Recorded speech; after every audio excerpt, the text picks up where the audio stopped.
Halo sahabat Gebada, berjumpa lagi dengan saya Pendeta Arnold Tindas. Hari ini kita akan membaca 2 Raja-Raja pasal 17 dan 18. 2 Raja-Raja pasal 17 mencatat tentang Hosea, raja terakhir Israel, dan kejatuhan Samaria, ibu kota Israel. Awalnya Hosea mau hidup sebagai budak Babel dengan senang hati. Namun Hosea menjalin kerjasama dengan Mesir untuk lepas dari genggaman Babel. Namun akhirnya ia tetap terjatuh. Hosea lelah bekerja menjadi budak Babel. Seyogyanya, satu-satunya jalan untuk mengakhiri perbudakan di negeri musuh adalah hanya kembali menjadi hamba Tuhan. Namun itu bukan pilihan yang diambil Hosea sebagai Raja Israel. Pada akhirnya kejatuhan Hosea dan Israel bukan karena serangan Asyur, melainkan karena Tuhan telah meninggalkan mereka oleh karena dosa yang mereka lakukan. Alasan lainnya adalah, pertama, mereka tidak mengindahkan apa yang Tuhan sudah lakukan pada mereka. Mereka lupa sebagaimana Tuhan sudah memilih mereka menjadi bangsa pilihan. Kedua, mereka juga tidak mengindahkan perkataan atau perintah Tuhan yang terus dikumandangkan kepada mereka. Ketiga, mereka lupa dengan siapa seharusnya mereka berjalan. Walaupun akhirnya Israel tidak lagi melupakan Tuhan, namun iman mereka yang manipulatif itu mencampurkan Tuhan dengan dewa berhala lain. Di tengah kondisi Israel Utara yang suram itu, ada secercah harapan bagi Yehuda Selatan. Dalam pasal 18 diceritakan tentang Hizkia sebagai Raja Yehuda. Jika ayahnya Ahaz memilih hal-hal yang buruk dari raja-raja sebelumnya, maka Hizkia muncul sebagai tokoh yang menentang kejahatan ayahnya itu. Tatkala ia naik tahta, Hizkia melakukan reformasi iman besar-besaran dan menyeluruh. Penyebab hal ini bisa didasari oleh pengamatan yang mendalam tentang ayahnya, atau juga karena pengaruh dari mereka yang setia di dalam iman, yaitu Am-Haaretz. Kemunculan Hizkia setelah zaman Ahaz adalah peristiwa yang menakjubkan. Nilai iman Hizkia terungkap dengan jelas ketika serangan besar-besaran dan brutal oleh tentara Asyur. Di dalam serangan dan krisis yang dialami oleh Hizkia, dia tidak bertindak dengan kekuatannya sendiri. Hizkia bertindak sebagai pendoa. Hizkia mencari Tuhan di tengah krisis yang dihadapinya. Dengan demikian serangan Asyur terhadap Yerusalem, yaitu daerah kekuasaan Hizkia, tidak lagi memunculkan krisis, melainkan sebuah kesempatan. Kesempatan apakah itu? Mari kita membaca 2 Raja-Raja pasal 17 dan 18 bersama-sama.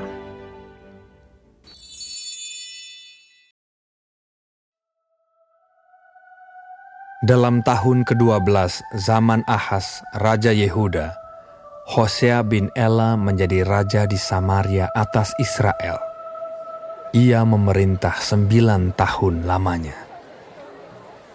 Ia melakukan apa yang jahat di mata Tuhan, tetapi bukan seperti raja-raja Israel yang mendahului dia.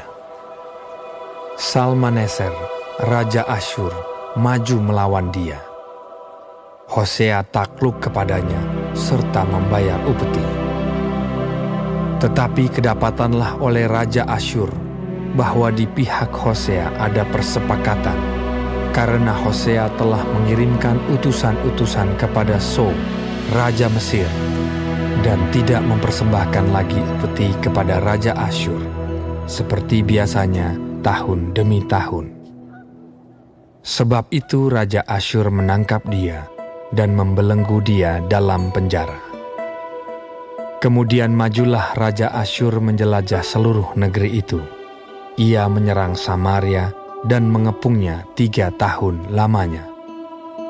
Dalam tahun ke-9 zaman Hosea, maka Raja Asyur merebut Samaria. Ia mengangkut orang-orang Israel ke Asyur ke dalam pembuangan dan menyuruh mereka tinggal di Halah, di tepi sungai Habor, yakni sungai negeri Gozan, dan di kota-kota orang Madai.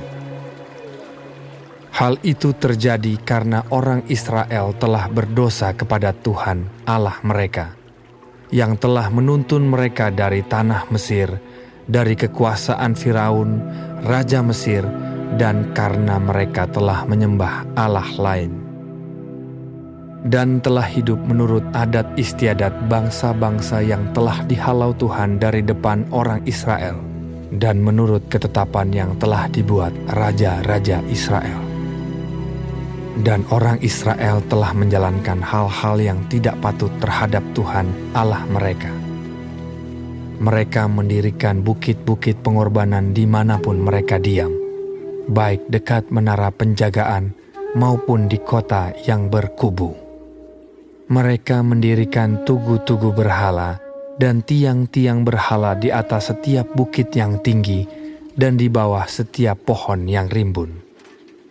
Di sana, di atas segala bukit itu, mereka membakar korban seperti bangsa-bangsa yang telah diangkut Tuhan tertawan dari depan mereka.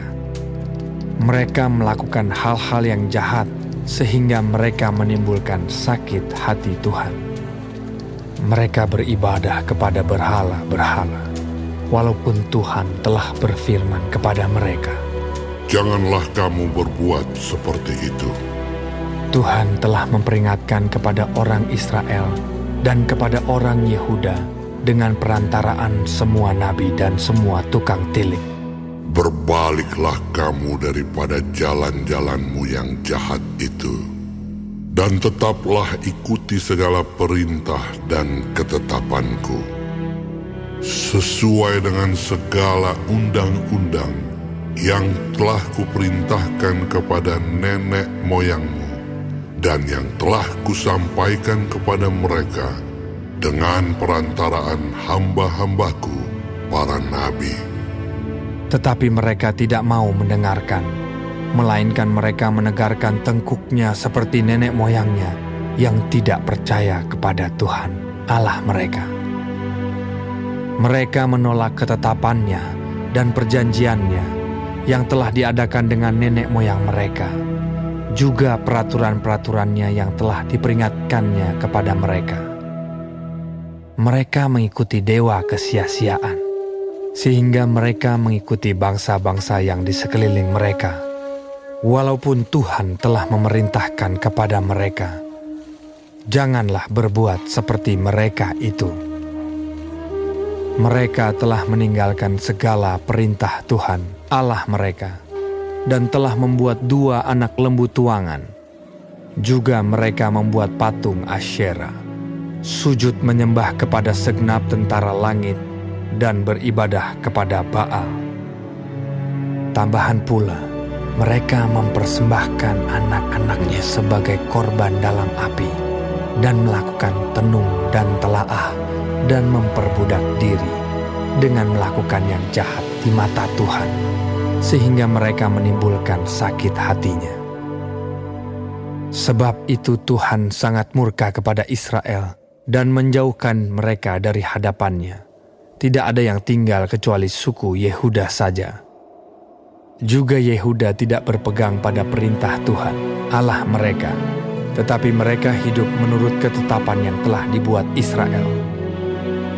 Jadi Tuhan menolak segenap keturunan Israel. Ia menindas mereka dan menyerahkan mereka ke dalam tangan perampok-perampok, sampai habis mereka dibuangnya dari hadapannya. Ketika ia mengoyakkan Israel daripada keluarga Daud, Maka mereka mengangkat Yerobeam bin Nebat menjadi raja. Tetapi Yerobeam membuat orang Israel menyimpang daripada mengikuti Tuhan dan mengakibatkan mereka melakukan dosa yang besar. Demikianlah orang Israel hidup menurut segala dosa yang telah dilakukan Yerobeam. Mereka tidak menjauhinya. Sampai Tuhan menjauhkan orang Israel dari hadapannya, seperti yang telah difirmankannya dengan perantaraan semua hambanya, para nabi. Orang Israel diangkut dari tanahnya ke Asyur, ke dalam pembuangan. Demikianlah sampai hari ini. Raja Asyur mengangkut orang dari Babel, dari Kuta, dari Awa, dari Hamat dan Sefarwaim. Lalu menyuruh mereka diam di kota-kota Samaria, menggantikan orang Israel. Maka orang-orang itu pun menduduki Samaria dan diam di kota-kotanya. Pada mulanya waktu mereka diam di sana, tidaklah mereka takut kepada Tuhan. Sebab itu Tuhan melepaskan singa-singa ke antara mereka yang membunuh beberapa orang di antara mereka. Lalu berkatalah orang kepada Raja Asyur, "Bangsa-bangsa yang Tuanku angkut tertawan dan yang Tuanku suruh diam di kota-kota Samaria tidaklah mengenal hukum beribadah kepada Allah negeri itu.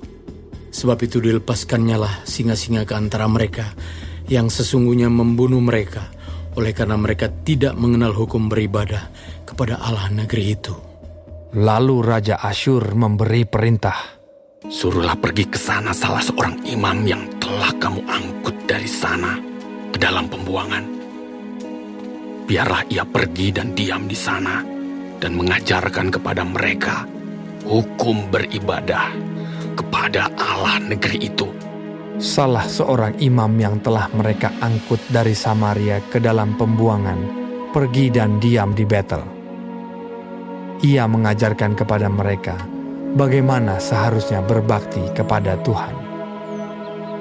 Tetapi setiap bangsa itu telah membuat Allahnya sendiri dan menempatkannya di kuil di atas bukit-bukit pengorbanan yang dibuat oleh orang-orang Samaria. Setiap bangsa bertindak demikian di kota-kota yang mereka diami. Orang-orang Babel membuat patung Sukot Benot. Orang-orang Kuta membuat patung Nergal. Orang-orang Hamat membuat patung Asima. Dan orang-orang Awa membuat patung Nibas dan Tartak. Orang-orang Sefarwaim membakar anak-anak mereka sebagai korban bagi Adramelech dan Anamelech, para allah di Sefarwaim. Di samping itu mereka berbakti kepada Tuhan dan mengangkat dari kalangan mereka imam untuk bukit-bukit pengorbanan. Maka orang-orang inilah yang melakukan ibadah bagi mereka di kuil di atas bukit-bukit pengorbanan itu. Mereka berbakti kepada Tuhan, tetapi dalam pada itu mereka beribadah kepada Allah mereka sesuai dengan adat bangsa-bangsa yang dari antaranya mereka diangkut tertawan. Sampai hari ini mereka berbuat sesuai dengan adat yang dahulu. Mereka tidak berbakti kepada Tuhan dan tidak berbuat sesuai dengan ketetapan, hukum, undang-undang dan perintah yang diperintahkan Tuhan kepada anak-anak Yakub yang telah dinamainya Israel. Tuhan telah mengadakan perjanjian dengan mereka dan memberi perintah kepada mereka. Janganlah berbakti kepada Allah lain. Janganlah sujud menyembah kepadanya. Janganlah beribadah kepadanya. Dan janganlah mempersembahkan korban kepadanya. Tetapi Tuhan yang menuntun kamu dari tanah Mesir dengan kekuatan yang besar dan dengan tangan yang teracung, kepadanyalah kamu harus berbakti. Kepadanyalah kamu harus sujud menyembah dan mempersembahkan korban. Tetapi kamu harus berpegang kepada ketetapan-ketetapan, peraturan-peraturan, hukum dan perintah yang telah ditulisnya bagimu, dengan melakukannya senantiasa dengan setia. Dan janganlah kamu berbakti kepada allah-allah lain. Janganlah kamu melupakan perjanjian yang telah kuadakan dengan kamu, dan janganlah kamu berbakti kepada allah lain, melainkan kepada Tuhan Allahmu kamu harus berbakti. Maka Ia akan melepaskan kamu dari tangan semua musuhmu. Tetapi mereka tidak mau mendengarkan, melainkan mereka berbuat sesuai dengan adat mereka yang dahulu. Demikianlah bangsa-bangsa ini berbakti kepada Tuhan. Tetapi dalam pada itu, mereka beribadah juga kepada patung-patung mereka. Baik anak-anak mereka maupun cucu cicit mereka melakukan seperti yang telah dilakukan nenek moyang mereka sampai hari ini.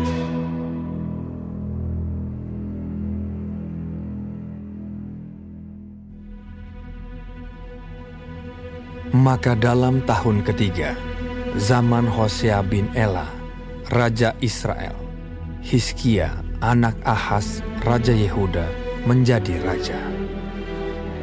Ia berumur 25 tahun pada waktu ia menjadi raja, dan 29 tahun lamanya ia memerintah di Yerusalem.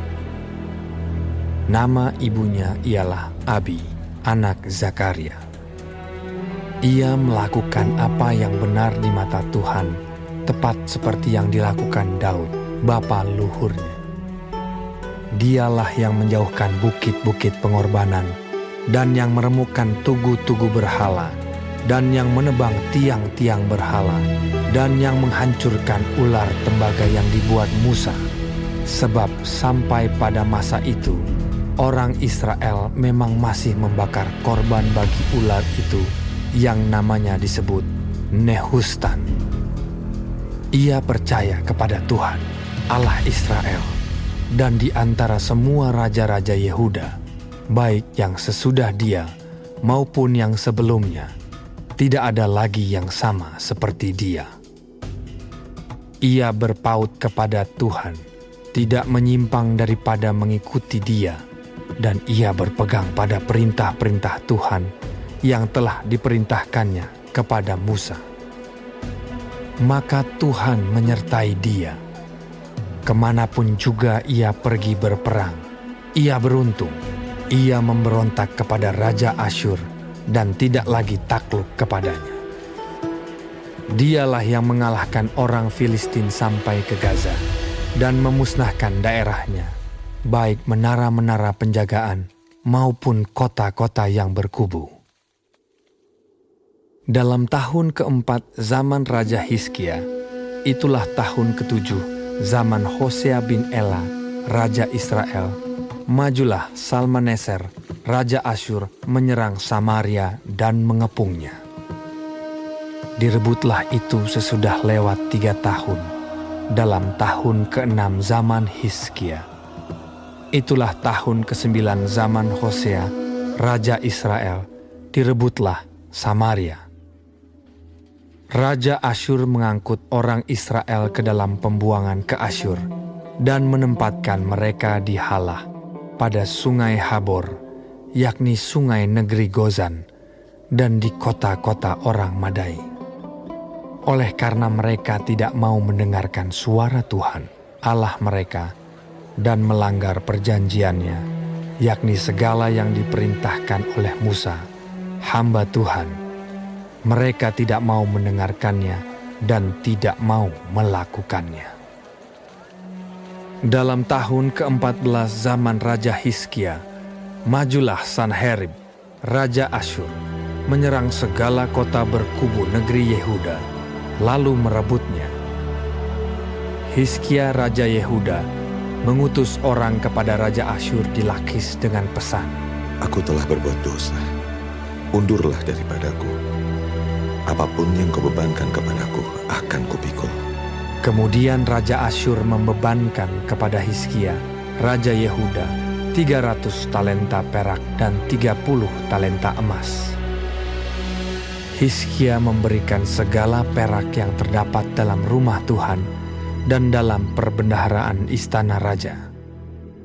Pada waktu itu, Hizkia mengerat emas dari pintu-pintu dan dari jenang-jenang pintu bait Tuhan yang telah dilapis oleh Hizkia, Raja Yehuda. Diberikannya semuanya kepada Raja Asyur. Sesudah itu, Raja Asyur mengirim panglima, kepala istana dan juru minuman agung dari Lakhis kepada Raja Hizkia di Yerusalem, disertai suatu tentara yang besar. Mereka maju dan sampai ke Yerusalem.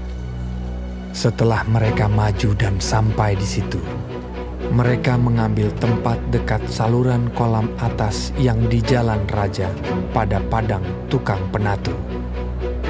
Dan ketika mereka memanggil-manggil kepada raja, keluarlah mendapatkan mereka Eliakim bin Hilkia, kepala istana, dan Sebna, panitera negara, serta Yoah bin Asaf, bendahara negara. Lalu berkatalah juru minuman agung kepada mereka, "Baiklah, katakan kepada Hizkia, beginilah kata Raja Agung, Raja Asyur. Kepercayaan macam apakah yang kau pegang ini? Kau kira bahwa hanya ucapan bibir saja dapat merupakan siasat dan kekuatan untuk perang? Sekarang, kepada siapa engkau berharap? Maka engkau memberontak terhadap aku. Sesungguhnya, engkau berharap kepada tongkat bambu yang patah terkulai itu, yaitu Mesir, yang akan menusuk dan menembus tangan orang yang bertopang kepadanya. Begitulah keadaan Firaun, Raja Mesir, bagi semua orang yang berharap kepadanya. Dan apabila kamu berkata kepadaku, kami berharap kepada Tuhan Allah kami, bukankah Dia itu yang bukit-bukit pengorbanannya dan mesbah-mesbahnya telah dijauhkan oleh Hizkia, sambil berkata kepada Yehuda dan Yerusalem, di depan mesbah yang di Yerusalem inilah kamu harus sujud menyembah. Maka sekarang, baiklah bertaruh dengan tuanku Raja Asyur. Aku akan memberikan 2.000 ekor kuda kepadamu, jika engkau sanggup memberikan dari pihakmu orang-orang yang mengendarainya. Bagaimanakah mungkin engkau memukul mundur satu orang perwira tuanku yang paling kecil? Padahal engkau berharap kepada Mesir dalam hal kereta dan orang-orang berkuda. Sekarang pun, adakah di luar kehendak Tuhan aku maju melawan tempat ini untuk memusnahkannya? Tuhan telah berfirman kepadaku, majulah menyerang negeri itu dan musnahkanlah itu. Lalu berkatalah Eliakim bin Hilkia, Sebna dan Yoah kepada juru minuman agung, Silakan berbicara dalam bahasa Aram kepada hamba-hambamu ini, sebab kami mengerti. Tetapi janganlah berbicara dengan kami dalam bahasa Yehuda, sambil didengar oleh rakyat yang ada di atas tembok. Tetapi juru minuman agung berkata kepada mereka, Adakah tuanku mengutus aku untuk mengucapkan perkataan-perkataan ini hanya kepada tuanmu dan kepadamu saja? Bukankah juga kepada orang-orang yang duduk di atas tembok, yang memakan tainya dan meminum air kencingnya bersama-sama dengan kamu? Kemudian berdirilah juru minuman agung dan berserulah ia dengan suara nyaring dalam bahasa Yehuda. Ia berkata, Dengarlah perkataan Raja Agung, Raja Asyur. Beginilah kata Raja, janganlah Hizkia memperdayakan kamu, sebab Ia tidak sanggup melepaskan kamu dari tanganku. Janganlah Hizkia mengajak kamu berharap kepada Tuhan dengan mengatakan, tentulah Tuhan akan melepaskan kita, dan kota ini tidak akan diserahkan ke dalam tangan Raja Asyur. Janganlah dengarkan Hizkia, sebab beginilah kata Raja Asyur, adakanlah perjanjian penyerahan dengan aku, dan datanglah keluar kepadaku. Maka setiap orang daripadamu akan makan dari pohon anggurnya dan dari pohon aranya, serta minum dari sumurnya, sampai aku datang dan membawa kamu ke suatu negeri seperti negerimu ini. Suatu negeri yang bergandum dan berair anggur. Suatu negeri yang berroti dan berkebun anggur. Suatu negeri yang berpohon zaitun, berminyak dan bermadu. Dengan demikian, kamu hidup dan tidak mati. Tetapi janganlah dengarkan Hizkia, sebab ia membujuk kamu dengan mengatakan, Tuhan akan melepaskan kita.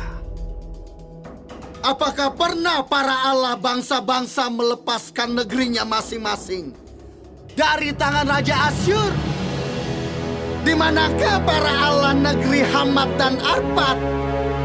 Di manakah para allah negeri Sefarwaim, Hena, dan Iwa? Apakah mereka telah melepaskan Samaria dari tanganku? Siapakah di antara semua allah negeri-negeri yang telah melepaskan negeri mereka dari tanganku, sehingga Tuhan sanggup melepaskan Yerusalem dari tanganku? Tetapi rakyat itu berdiam diri dan tidak menjawab dia sepatah kata pun. Sebab ada perintah raja, bunyinya, Jangan kamu menjawab dia. kemudian pergilah Eliakim bin Hilkia, kepala istana, dan Sebna, panitera negara, dan Yoah bin Asaf, bendahara negara, menghadap Hizkia dengan pakaian yang dikoyakkan, lalu memberitahukan kepadanya perkataan juru minuman agung.